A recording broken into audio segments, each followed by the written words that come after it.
வணக்கம் சிவன் ஸ்டோரிஸ் 145.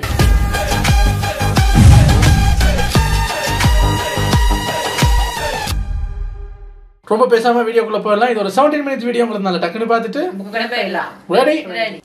போன பாட்டுல நான் உங்ககிட்ட ஒரு கேள்வி கேட்டிருந்தேன். எல்லா யாகத்துக்கும், எல்லா விசேஷத்துக்கும், எல்லா பூஜைக்கும் முதலில் குறியவன், முதற்படி யாருக்கு, முதல்ல யாரை கும்பிடணும் அப்படின்னு கேட்டேன். உங்கள நிறைய பேர் மிகச்சரியா அந்த பெருமைக்குரியவர், அந்த மதிப்புக்குரியவர் நம்ம கணேசன் தான் அப்படிங்கறத கரெக்டா சொன்னீங்க. ஆனா இந்த பெருமையை, இந்த மரியாதையை கணேசனுக்கு கொடுக்கறத முருகன் எப்படி ஏத்துப்பார்? ஏற்கனவே மனுஷன் முன்கோபி, இந்திர வேற ஏட்டிக்கு புட்டியா ஏத்தி விட்டான். இதெல்லாம் எங்க கொண்டு போய் முடிய போதோ அப்படிங்கறத பொறுத்திருந்து பார்ப்போம். அதே சமயம் இந்த பக்கம் கைலாயமலையில நம்ம விநாயகரோ சுந்தரி கூட மித்த சிவகணங்கள் கூட பந்த தூக்கி எறிஞ்சு எடுத்துட்டு வந்து விளையாடிக்கிட்டு இருக்கிறார். அப்படித்தான் இப்பயும் நம்ம விநாயகர் தான் முதலா அந்த பால் எடுத்து தூக்கி வீசி எறிவார். பந்து விழுந்த இடத்துல இருந்து இப்ப அந்த பாலை யாரு எடுக்கிறாங்களோ அவங்க தான் வெற்றியாளர். அதுக்காக எல்லா பேரும் போட்டி போட்டு ஓடி வந்துட்டு இருக்காங்க. ஒரு 20 அடி கேப் இருக்கும் போதே திடீர்னு யாரோ அந்த பந்துக்கு பக்கத்துல யார் அது அப்படின்னு கேமராவை கொஞ்சம் மேல போக்கஸ் பண்ணி காமிச்சா நம்ம தமிழ் கடவுள் முருகன் தான். தென்னகத்தை வெற்றிகரமா அரசர்களோட பிடியில இருந்து காப்பாத்தினவன் தான் திரும்ப வந்திருக்கிறான். விநாயகருக்கு இந்த ஆளு யாருன்னு தெரியல. சிவகணங்கள் பார்த்து சந்தோஷப்படுறாங்க. சுந்தரி பார்த்ததோ ஓடி போய் கட்டி பிடிச்சு கார்த்திகேயா நல்லா இருக்கியா அப்படின்னு சொல்லி விசாரிக்கிறாங்க. அப்பதான் வந்திருக்கிறது முருகனும் தன்னோட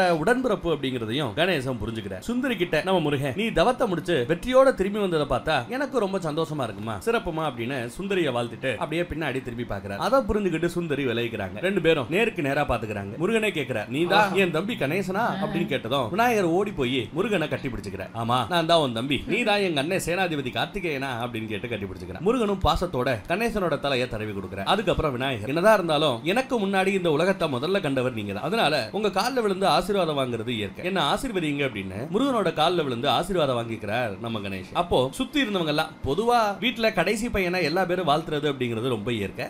அப்படிதான் அங்க இருக்கிறவங்களும் கடைசி பையனான நம்ம கணேசனை வாழ்த்துறாங்க. கணேச எப்பேற்பட்டவன் தெரியுமா? அவன் பிறந்த பிறகுதான் உலகமே சுபிட்சம் பெற்று மங்களத்தை வழங்கின மங்கள நாயகன் அப்படின்னு சொல்லி கணேசனை போற்றுகிறார்கள், புகழ்றாங்க. அதுவும் முருகன் கண்ணு முன்னாடி, முகத்துக்கு முன்னாடி. இன்னொருத்தவங்க என்ன சொல்றாங்க, அசோக சுந்தரியோட தவத்தை கூட சிறப்பா முடிச்சு கைலாயமலைக்கு கூட்டிட்டு வந்தது பெருமை கணேசனையே சேரும் அப்படின்னு கணேசனை புகழ்றாங்க. நந்தியும் சிவனோட இந்த குடும்பத்தை அங்க தனித்தனியா கடந்த இந்த குடும்பத்தை சேர்த்து வச்ச பெருமை கணேசனையே சேரும்னா அவரும் புகழ்றாரு. இப்பேற்பட்ட ஒரு பையன் உங்களுக்கு ப்ரோவா இருக்கிறதுக்கு நீங்க கொடுத்து வச்சிருக்கணும்னு வேற போட்டு விட்டாப்ல. இதெல்லாம் கேட்டு முருகனுக்கு ஒரு பக்கம் ஒரு மாதிரியா இருந்தாலும் இன்னொரு பக்கம் சந்தோஷப்படுறாரு. முகத்துல கொஞ்சம் சிரிப்பும் தெரியுது. நீங்க எல்லாம் புகழ்றதை கேட்டு எனக்கு ரொம்ப சந்தோஷம். கணேசனை இப்படி புகழ்றீங்க, திருப்தி. ஆனா என்னோட கீர்த்தியை ஏன் நீங்க மறந்துட்டீங்க? தென்னகத்துக்கு அசுரர்களை அழிச்சு ஒரு அமைதியை கொடுத்துட்டு திரும்பி வா அப்படின்னு உத்தரவு கொடுத்தாரு எங்க அப்பா. அதையே ரொம்ப சிறப்பா செஞ்சு முடிச்சுட்டு வந்திருக்கேன். என்ன பத்தி யாரும் புகழ மாட்டேங்கிறீங்க, ஒரே விநாயகரோட புகழாவே இருக்கு அப்படின்னு கேட்கிறார். இதுக்கு யாரால என்ன பதில் சொல்ல முடியும்? இருந்தாலும் நம்ம நந்தி இல்ல, பொதுவா வீட்டுல கடைசி பையனை புகழ்றது இயற்கை, சின்ன பையனை புகழ்றது இயற்கை, அதனால தான் எல்லா பேரும் கணேசனை புகழ்ந்துகிட்டு இருக்கிறோம். மித்தபடி ஒண்ணும் இல்லைங்கிற மாதிரி சொல்லி சமாளிக்கிறாப்ல. முருகனும் சரி விடுங்க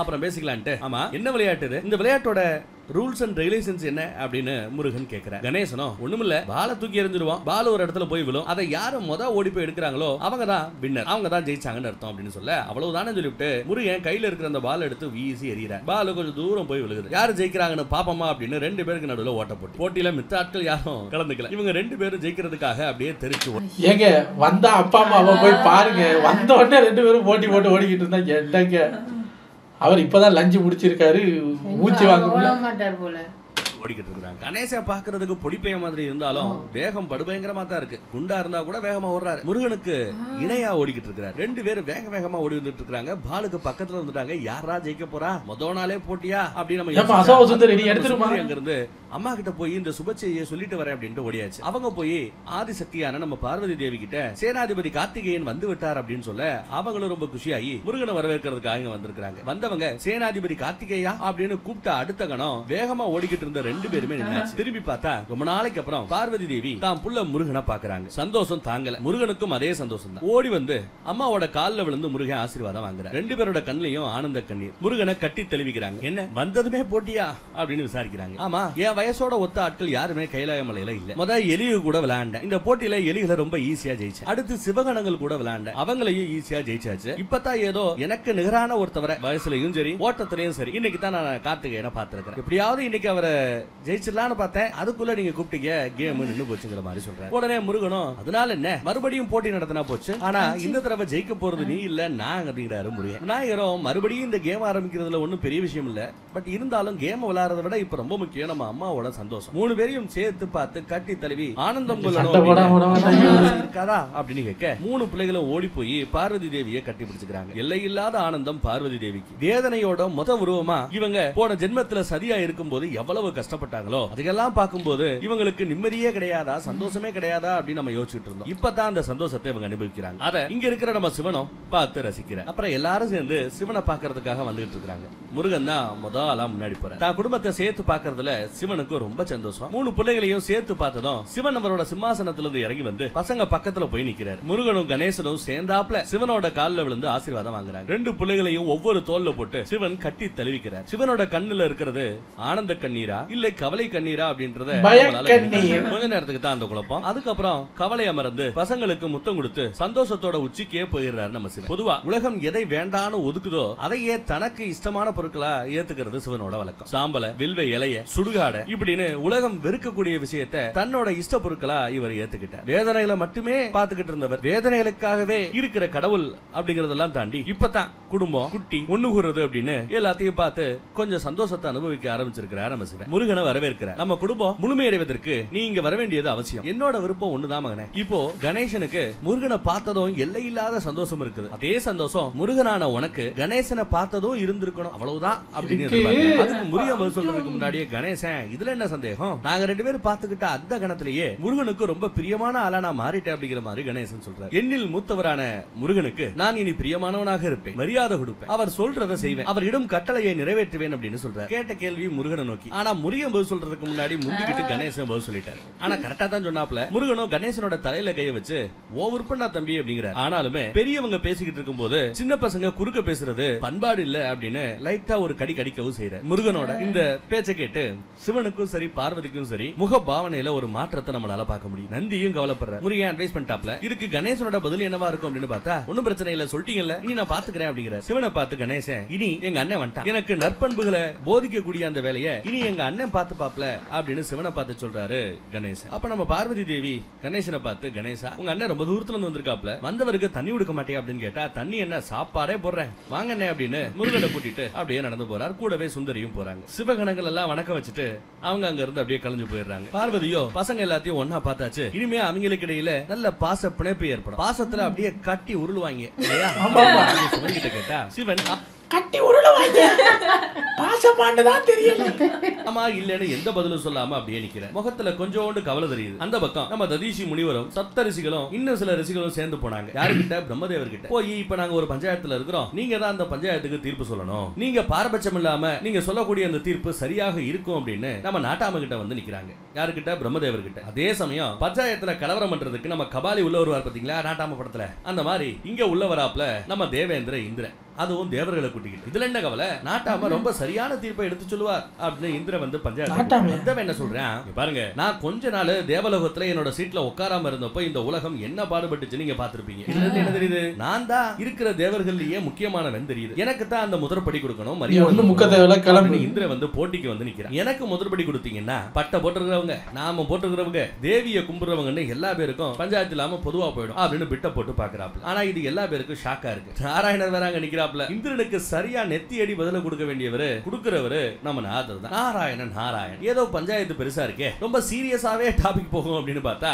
லைட்டா மனசுல ஒரு டவுட் வந்துச்சு. இல்ல காமெடிக்கு 1-2 ஆட்கள் வருவாங்கன்னு தோணுச்சு, கரெக்டா வந்து நிக்கிறேன் அப்படின்னு நக்கல் பண்றாரு. இந்திரனை காமெடி பீஸ் ஆக்கிறாப்ல நம்ம நாரதர். நாமம் போட்ட சாமி ஒண்ணு இல்ல தேவேந்திரனை என்னால முதன்மை கடவுளா முதற்படி கொடுக்க ஒத்துக்கவே முடியாதுன்னு அடிச்சு நிப்பாட்டுறாப்ல. அதற்கு காரணமா என்ன சொல்றாருன்னா இந்திரன் ஒரு பொண்ணை போய் அதுவும் அடுத்தவன் முண்டாட்டிய போய் சீனிட்டு வந்தாருல்ல, அதெல்லாம் எடுத்து சொல்லி இவருக்கா முதல் மரியாதை கூடாது அப்படின்ட்டாங்க. பிரம்மதேவரே அந்த காமெடி பீஸை விட்டு நீங்க சொல்லுங்க முதற்படி யாருக்கு கொடுக்கறோம் அப்படின்னு கேட்டா அதுக்கு நானு சிவனையும் சேர்த்து ஆலோசனை செய்யணும், மகாதேவர்கிட்ட பேசிட்டு தான் ஒரு முடிவெடுக்க முடியும்னு சொல்றாரு. என்னால முடியாது, அவர்தான் இந்த பிரச்சனைக்கு ஒரு தீர்வை கொடுக்க முடியும் அப்படின்னு பிரம்மதேவர் சொல்லிடுறாரு. இந்த பக்கம் பார்த்தா சுந்தரியும் முருகனும் வந்துகிட்டு இருக்காங்க. எதுக்கு படுக்க ரெடியா இருக்கு, இந்த படுக்கையை நீங்க வருவீங்கன்னா ஆசையா கணேசன் தான் ரெடி பண்ணி வச்சிருக்கான் அப்படின்னு எடுத்து சொல்றாங்க. ஆமாண்ணா கணேசனை நீங்க ஃபர்ஸ்ட் டைம் பார்த்ததும் எப்படி ஃபீல் பண்ணீங்க அப்படின்னு சுந்தரி விசாரிச்சா உள்ளம் குளிர்ந்தது அப்படின்னு பதில் சொல்றாரு முருகன். இல்ல இல்ல, என் கேள்வியோட உட்பொருளை புரிஞ்சுக்கிட்டு பதில் சொல்லுங்க. பல காலத்துக்கு முன்னாடி தென்னகத்துல நான் உங்களை பார்க்கும்போது அன்னைக்கு நீங்க ஒரு பதில் சொன்னீங்க, ஞாபகம் இருக்கா? கைலாயத்துல எனக்கு பதிலா அங்க ஒரு அடுத்த வாரிசுன்னு பிறக்கிறதுக்கு வாய்ப்பு இல்ல, நான் இருக்கிற வரை பார்வதி தேவிக்கு ஒரு குழந்தை இல்லையே அப்படிங்கிற எண்ணமே ஏற்படாதுங்கிற மாதிரி எல்லாம் நீங்க பேசிட்டு இருந்தீங்க. ஆனா இங்க என்னடான்னா அடுத்த வாரிசும் பிறந்தாச்சு, நாம யாரும் கூட இல்ல, ஆனா கணேசன் கூடயே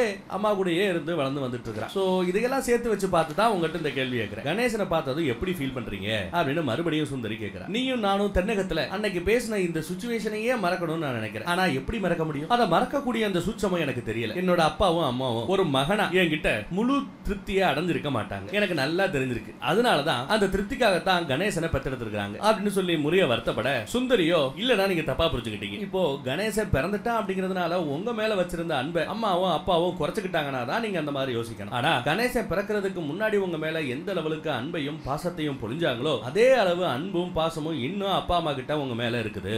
அப்ப நீங்க இப்படி யோசிக்க வேண்டிய அவசியம் இல்லையே அப்படிங்கிறாங்க சுந்தரி. வயசுக்கு மீறி சரியா சொல்றாங்க. பிள்ளைகள்ல இந்த பிள்ளை தான் பிடிக்கும் இந்த பிள்ளை தான் பிடிக்காதுன்னு பெத்தவங்க பொதுவா பிரிச்சு பார்க்க மாட்டாங்க வேற அட்வைஸ் பண்றாங்க. கரெக்டா அப்ப நம்ம கணேசன் பின்னாடி இருந்து வந்தவரு, அண்ணா நீங்க பயங்கர வீரன் இல்லையா, சூரன் இல்லையா, யுத்தம் வேற பண்ணிட்டு வந்திருக்கீங்க, ஜெயிச்சுட்டு வேற வந்திருக்கீங்க, எனக்கு யுத்த கலைகளை சொல்லி கொடுங்க, இதுவரை யாரும் எனக்கு இதையெல்லாம் சொல்லி கொடுக்கல அப்படின்னு முருகன்கிட்ட வேண்டி கேட்டுக்கிறாரு கணேஷ். அப்ப சுந்தரி சொல்றா, இளையவன் மூத்தவங்கிட்ட இந்த மாதிரி விஷயங்களை கத்துக்கிறது அவனோட உரிமை அப்படிங்கிற மாதிரி யதார்த்தமா பேச, உரிமையை நினைச்சா கடைசியில மிஞ்ச போறது வேதனை தான் அப்படின்னு முருகன் வேற மாதிரி பதில் சொல்றாரு. அவரோட பிளாஷ்பேக் நினைக்கிறாரு. உரிமைக்காக அவர் பட்ட அந்த கஷ்டம், பட்ட அந்த வேதனை, பட்ட பாடம் எல்லாத்தையுமே யோசிச்சு பார்த்துதான் மனுஷன் கண்கலங்கிறாப்ல. ஆனாலும் என் தம்பிக்கு அந்த மாதிரி வேதனையை கொடுக்க மாட்டேன் அப்படின்னு சொல்லி யுத்த கலையை பத்திய பேசிக்ஸை எடுத்து சொல்ல ஆரம்பிக்கிறார். படுக்கையில ரெண்டு பேரும் அந்த பக்கம் இந்த பக்கம் உட்கார்ந்துகிட்டு யுத்த தர்மத்தை பத்தி முதல்ல நம்ம முருகன் கணேசனுக்கு எக்ஸ்பிளைன் பண்றார். யுத்தத்தோட முதல் ரூல், யுத்த தர்மத்தை நாம பின்பற்றணும், யுத்த ரூல்ஸ் அண்ட் ரெகுலேஷன்ஸை ஃபாலோ பண்ணணும், அதுதான் ஃபர்ஸ்ட் ரூல் அப்படிங்கிறார். அதே மாதிரி யுத்தத்துல பல வகை இருக்கு, அதுல ஒரு வகை யுத்தத்துல எதிரிய நேருக்கு நேர் நின்று யுத்தம் செய்வது. இரண்டாவது வகை யுத்தம் பொதுவா நம்மளோட உள்ளத்துக்கும்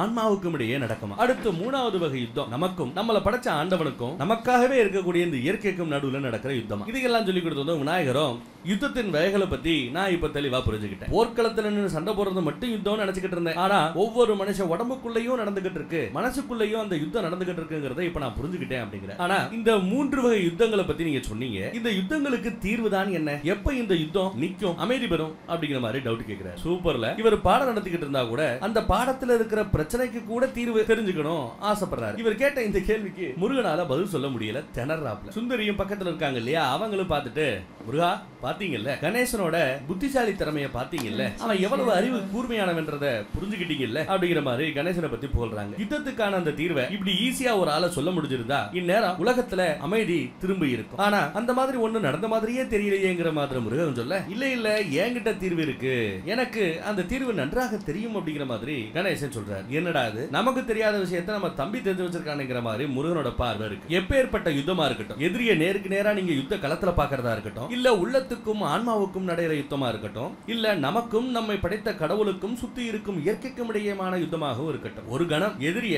நம்ம நெஞ்சோட சேர்த்து வச்சு அணைச்சுக்கிட்டீங்கன்னா அதே எதிரி கிட்ட என்னடா மச்சான் சாப்பிட்டியா, சண்டையை ஒதுக்கி வச்சுட்டு சாப்பிட்டு 4 வார்த்தை நம்மள குத்திட்டு போயிடுறாங்க, இந்த கொழுக்கட்டை சாப்பிடு அப்படின்னு எதிரிய கூப்பிட்டு நல்லபடியா பேசி கொழுக்கட்டை கொடுத்து கட்டி தழுவிக்கிட்டா யுத்தம் தீர்வு பெறும் அப்படின்னு சின்ன புலத்தனமா பதில் சொன்னாலும் உள்ளார்ந்த அர்த்தம் சிறப்பாகவே இருக்கிறது. யுத்தத்துக்கான தீர்வு மன்னிப்பு அப்படிங்கறத ரொம்ப வித்தியாசமான முறையில சொல்லி இருக்கிறேன். டேய் கணேசா, யுத்தத்தை பத்தி என்கிட்ட கத்துக்கணும்னு சொன்னேன், ஆனா நீ கத்துக்கிற மாதிரி தெரியலையே, எனக்கே சொல்லி கொடுக்கிற மாதிரி இருக்கேங்கிற மாதிரி முருகனை பிரமிச்சு போய் கணேசன் கிட்ட விசாரிக்கிறேன். நான் வந்தது முடிஞ்சவரை உங்ககிட்ட அன்பை கொடுத்து அன்பை எடுப்பதற்காக அப்படின்னு சொல்றேன். யாரு நம்ம கணேஷ். அப்படியே தன்னோட கைகளை விரிச்சு நீட்டிக்கிறார். அவர் உயரத்துக்கு சுந்தரி இறங்கி வந்து விநாயகனை கட்டி பிடிச்சுக்கிறாப்ல. முருகனும் இறங்கி வந்து விநாயகரை கட்டி பிடிச்சுக்கிறார். அதே சமயம் அந்த பக்கம் சிவனை பாக்குறதுக்காக பிரம்மரை பார்த்த அந்த கூட்டம் அப்படியே சிவனை நோக்கியும் வந்தாச்சு. இவ்வளவு பேர் வந்திருக்காங்கிறத புரிஞ்சுக்கிட்டு சிவனும் தவத்துல இருந்து கண்ணை விழிக்கிறார். இந்திரனை பார்த்து லைட்டா கோவப்படுறார். சப்தரிசிகளை பாக்குறார், ததீசியையும் பாக்குறார். அவர் ஏண்டா வந்தீங்கிற மாதிரியான ஒரு பார்வை. ததீசி தான் ஆரம்பிக்கிறாரு. பிரபு, உங்களுக்கு எல்லாம் தெரியும், எங்களோட இந்த பிரச்சனையை பத்தியும் உங்களுக்கு நேரம் தெரிய வந்திருக்கும், எங்க சங்கடத்துக்கு ஒரு தீர்வை நீங்க தான் கொடுக்கணும்னு சொல்லி மகாதேவர் கிட்ட வந்து பஞ்சாயத்தை இப்ப கூட்டுறாங்க. அப்போ நடுவுல முந்திரிக்கிட்ட மாதிரி நம்ம இந்திரன் முந்திக்கிறார். தீர்வு என்கிட்ட இருக்கு, நீங்க அனுமதி கொடுத்தீங்கன்னா தீர்வு என்னங்கறத நானே சொல்றேன் அப்படின்னு இந்திரன் பேச ஆரம்பிக்கிறார். என்னோட ஆசை என்னன்னா, நீங்க தான் அந்த முதன்மை கடவுளாக இருக்கணும், உங்களுக்கு தான் அந்த முதற்படி கொடுக்கணும், இருந்தாலும் நீங்க கௌரவத்தையும் சரி அவமானத்தையும் சரி பெருசா மைண்டுக்கு எடுத்துக்கவே மாட்டீங்க, அதனால இவங்க கிட்ட என்ன முதன்மை கடவுளாக ஏத்துக்க சொல்லுங்க, எனக்கு முதற்படி கொடுக்க சொல்லுங்க. நீங்க சொன்னா எல்லா பேரும் தட்டாம கேட்டுப்பாங்கங்கிற மாதிரி போட்டு பாக்குறாங்க. வரும் பாருங்க சிவனுக்கு கோவம். டேய் என் பொறுமையை ரொம்ப சோதிக்கிறா நீ அப்படின்ட்டாப்ல. இந்திர மூஞ்சிய பார்க்கணுமே ஆடி போச்சு. சிவன் இப்படி சொன்னதும் என் பொறுமையை ரொம்ப சோதிக்கிறடா அப்படின்னு சொன்னதும் அதை கேட்டு இந்த பக்கம் சிவனோட பிள்ளைக ஓடி வராங்க, அந்த பக்கம் சிவகணங்கள் ஓடி வராங்க. பார்வதி தேவி கூட சிவன் இப்படி கோவப்பட்டு ரொம்ப நாளாச்சு அப்படிங்கிற மாதிரி அவங்களும் வந்து பாக்குறாங்க. ஏயா தேவகணங்கள் அத்தனை பேருக்கும் முதன்மையானவராக நீ இருக்கணும்னு ஆசைப்படுற, அந்த அளவு ஒரு வாழ்க்கையவா நீ வாழ்ந்திருக்கிற? தேவ தெய்வங்களான உங்களுக்குள்ளேயே இன்னாரு பெரியவன் இன்னாரு சின்னவன் சொல்லிட்டு உங்களுக்குள்ளேயே ஏற்றத்தாழ்வு போட்டி போட்டுக்கிட்டீங்க. நீங்க எப்படி உலகத்துக்கு ஒரு நல்ல எடுத்துக்காட்டா இருப்பீங்க? உங்க கண்ணோட்டத்திலேயே ஏற்றத்தாழ்வு இருக்கிறது, அதனால செல்லாது அப்படின்ட்டார். என்னோட கண்ணோட்டத்துல ஏற்றத்தாழ்வுகளே கிடையாது அப்படிங்கிறாரு சிவன். என் கண்ணோட்டத்தில் தேவர்களும் சரி மனிதர்களும் சரி அசுரர்களும் சரி சம நிலையில தான் அவர் பார்க்கிறார். உயர்ந்த ஜாதி தாழ்ந்த ஜாதி இப்படி ஏன் பேசியே வாழ்க்கையை ஓட்டிக்கிட்டு இருக்கீங்க அப்படின்னு கேட்கிறார். ஒரு பேச்சுக்கு அக்னி தேவரை அந்த முதற் கடவுளா தேர்ந்தெடுக்கிறோம்னு வைங்க, அவரோட தன்மையை விடுத்து நம்மள எல்லா பேரும் முதற் கடவுளா தேர்ந்தெடுத்திருக்கானுங்கன்ட்டு அக்னி அதோட அக்னி தன்மையை மாத்திக்குமா? பக்கத்துல வந்தாலே உஷ்ணம் தெரியும், தொட்டா சுடத்தான் செய்யும். இல்ல முதன்மை கடவுளா தேர்ந்தெடுக்கல அப்படிங்கிறதுக்காக உஷ்ணத்தை இன்னும் ஓவரா கக்குவார. உங்க எல்லாருக்கும் என்ன வேலை கொடுக்கப்பட்டிருக்கோ அந்த வேலையை மட்டும் பார்த்தா சரி. உங்கள தேவலோகத்துல அந்த முதற் கடவுளா வரக்கூடிய அந்த தகுதி யாருக்குமே இல்ல, எல்லாம் உங்க வேலையை பார்த்துட்டு கிளம்புங்க அப்படின்னு சத்தம் போட்டுறாரு. சிவன் இப்படி கோமா பேசுறத பார்த்துட்டு வந்தவங்க அத்தனை பேருமே புகையை போட்டு காணாம போயிடுறாங்க. கணேசா கார்த்திகேயா அப்படின்னு கூப்பிட ரெண்டு பேரும் என்னன்னு விசாரிக்கிறாங்க. ரெண்டு பேரும் கவனமா இருங்க, நான் இப்போ தியானிக்க போறேன், என் தியானத்தை யாரும் தடை செய்யக்கூடாது பாத்துக்கங்க அப்படின்னு சொல்லிட்டு தியானத்துக்குள்ள போயிடுறாரு. டிஸ்டர்ப் பண்ண கூடாது அப்படிங்கறத பொறுப்பை தான் பிள்ளைங்க ரெண்டு பேருக்கிட்டயுமே கொடுத்திருக்கிறாரு. இப்ப அந்த கூட்டம் சிவன் பஞ்சாயத்து பண்ண மாட்டேங்கிறாரு அப்படிங்கறத புரிஞ்சுக்கிட்டு அங்க இருந்து வைகுண்டத்துக்கு போயிடுறாங்க. பிரம்மதேவர் உட்பட பஞ்சாயத்தை கொண்டு போய் மகாவிஷ்ணு கிட்ட வைக்கிறாங்க. தீர்ப்பு சொல்ல சொல்லி கேட்டா எல்லாரும் போங்கடான்னு விரட்டி விட்டு தியானத்துக்குள்ள மூழ்கி போய் விட்டார் சிவன். இப்ப என்ன செய்யறது அப்படின்னு கேட்டா விஷ்ணுவோ அவர் தியானத்துல மூழ்கி இருக்கிறதே உங்க பிரச்சனைக்கு பஞ்சாயத்துக்கு தீர்ப்பு சொல்லத்தான் அப்படின்னு இவர் ஒரு பதில சொல்றார். எந்த இடத்துலயுமே சிவனை விஷ்ணு விட்டு கொடுத்ததே இல்லை. ஆனா அடுத்து நம்ம பார்க்க போற அந்த எபிசோடுகள்ல ஒரு கட்டத்துல சிவனும் விஷ்ணுவுமே ஒருத்தரை எதிர்த்து யுத்தம் செய்வாங்க. அந்த மாதிரி ஒரு காட்சியை வரும்போது பார்க்கும்போது பிரமிப்பா இருக்கும். அந்த கதைக்கு அப்புறம் பார்ப்போம். இப்போ நடப்பு கதைக்கு வருவோம். சிவனே தியானத்துல இருந்து வெளியில வந்து பஞ்சாயத்து பண்ணி தீர்ப்பு சொல்லுவாரு. அது வரைக்கும் நீங்க காத்திருக்கத்தான் வேணும் அப்படின்னு சொல்லியாச்சு. இங்க பார்த்தா சிவனை யாரும் டிஸ்டர்ப் பண்ண கூடாதுன்னு சொல்லிட்டு அன்னைக்கு பார்வதி தேவியை நம்ம கணேசன் எப்படி பாத்துக்கிட்டாரோ அந்த மாதிரி கையில குச்சியோட நிக்கிறார். கூடவே முருகனும் நிக்கிறார். பார்த்தா எதுக்கு சிவனை பாப்பேன்னு ஒரு ஆள் வந்து நிக்கிறாப்ல. ஒரு கையில கோடாரி, வர்ற நடையில ஒரு வேகம் ஒரு கோபம், வர்றவரை யாருன்னே தெரியாம நம்ம கணேசன் வணக்க வைக்கிறாப்ல. கேமராவை கொஞ்சம் ஃபோக்கஸ் பண்ணி மேல எடுத்துட்டு போனா ஒரு கோபக்கார ரிஷியை காட்டுறாங்க. ஆனா அவர் யாரு என்னங்கிறது கணேசனுக்கு தெரியல. இப்ப உள்ள போறதுக்கு அனுமதி இல்லைன்னு மட்டும் மறுக்கிறார். வந்த அந்த கோபக்கார ரிஷியோ மூட பாலகா, நான் யாருங்கிற அந்த உண்மை தெரிஞ்சிருந்தா இப்படி நீ என்ன தடுக்க மாட்ட, வலிய விடு அப்படின்ட்டு முன்னோக்கி போக பாக்குறாரு. ஆனா பிள்ளையார் விடுவாரா? சும்மா ஒரே ஒரு விரல வச்சு கொஞ்சம் நெல்லுங்க ரிஷிகளே அப்படின்னு தொடத்தான் செய்யறாரு. அதுக்கே 4 அடி தள்ளி போய் அந்த ரிஷி பின்னாடி போற மாதிரி ஆயிடுச்சு. கோபத்துல கொப்பளிக்கிறார். அடுத்து இவர் என்ன பண்ண போறாருன்னு தெரியல. யார் இவர் அப்படிங்கிறது இங்க இருக்கிற யாருக்கும் தெரியாது. பட் பாக்குற உங்கள நிறைய பேர் இவரை கெஸ் பண்ணிருக்கலாம். இவர் யாருங்கிறது தெரிஞ்சா இவர் பேரை அவரும் விஷ்ணுவோட அவதாரம் தானே. முதற் கடவுளா யாரை இவங்க தேர்ந்தெடுக்க போறாங்க, என்ன காரணம் சொல்லி தேர்ந்தெடுக்க போறாங்க, அதுக்கு முருகனோட ரெஸ்பான்ஸ் என்னங்கறதெல்லாம் அடுத்த எபிசோட்ல பாப்போம். காத்துருங்க. எதிரி நல்ல எதிரி ஒன்று எபிசோடுக்கு தாங்கன்னு பார்த்தா வெளியே இருந்து வராம குடும்பத்துக்குள்ள எதிரி உண்டாக்கிருவீங்க போல இருக்கே. ஐயடி சக்கி நல்லா போகுது.